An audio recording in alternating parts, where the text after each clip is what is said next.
Senator Risa Ontiveros has filed a substitute bill for the controversial bill preventing adolescent pregnancies following the withdrawal of signatures by several senators. Here's the report. Several senators have withdrawn their support for Senate Bill number 1979 or the Preventing Adolescent Pregnancies Bill. These senators include J.V. Ejercito, Nancy Binay, Cynthia Villar, Bongo, Jinggoy Estrada, Bong Revilla, and Loren Ligarda.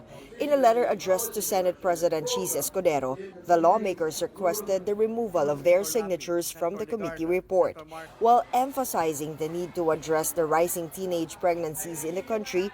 The senators called for renewed dialogue to clarify misconceptions about the bill. Number one kasi nga yung syempre nakinig din tayo dun sa clamor ng ating mga kababayan na even the president raised certain issues against the bill, and hindi pa nga napupunta sa presidente, may pronouncement na siya na ililito. So why would we produce a committee report na alam naman natin na ililito na ng presidente kahit hindi pa umaabot sa Malacan yun.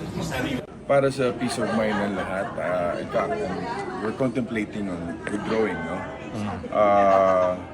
Basta umasa kayo, ang iniisip po namin palagi po ano yung makakabuti, lalo-lalo na sa mga kabataan. Siyempre may apo ako, may anak ako, we have to protect them.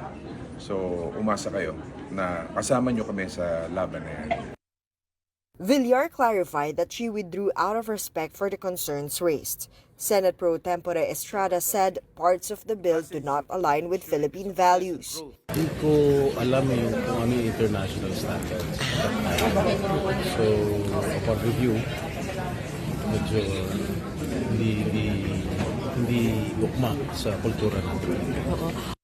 Similarly, Go expressed opposition to any proposal that undermines family values or contradicts the Filipino faith. In response, Senator Risa Ontiveros filed a substitute bill. Among the proposed changes are the removal of the term guided by international standards and a more specific provision that limits comprehensive sex education to individuals aged 10 and above. Meanwhile, Education Secretary Sunny Angara reaffirmed the agency's support for the bill's intentions. Yung intention ng bill is to limit teenage pregnancies, to reduce the number of teenage pregnancies. Kasi maraming bata na nabubuntis na hindi nila alam bakit sila nabuntis. Bukod doon, hindi nila alam yung responsibilidad ng pagiging buntis. For News 5, Ria Fernandez, We Are One News. Ba't kasi pinirmahan? Tapos, pinirmahan, hindi pa yata binasa. Parang lumalabas ata, some of them didn't know what the content was.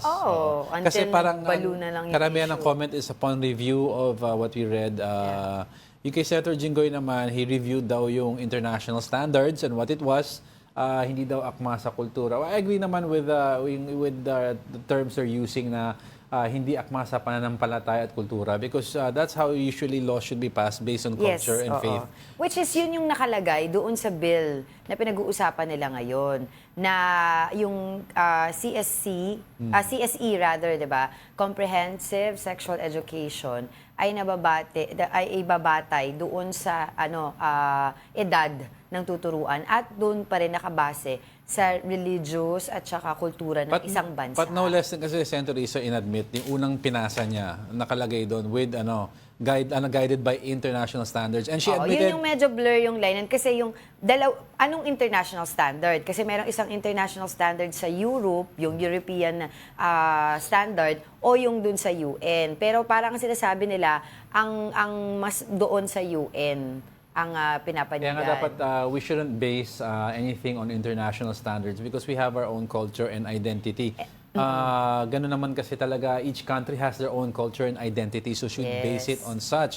Number two, madami nagsasabi, we're so keen on trying to educate children about sexual education. Why not educate the parents on how to handle? Yun, isa pa yun. Kasi these information are already available online and minsan pa dahil sa mga buyo-buyo ng mga kaibigan, yung gato may certain influence, 'di ba? Why not yung mga parents at saka of course yung teacher, yung bigyan ng ng tamang pagkakataon para tamang Then we training don't- para then we tayo don't- yung mag-a-advise sa Then mga we don't bata. need the bill. We need information campaign and Actually access nga- to information to educate parents how to deal with it. Oo.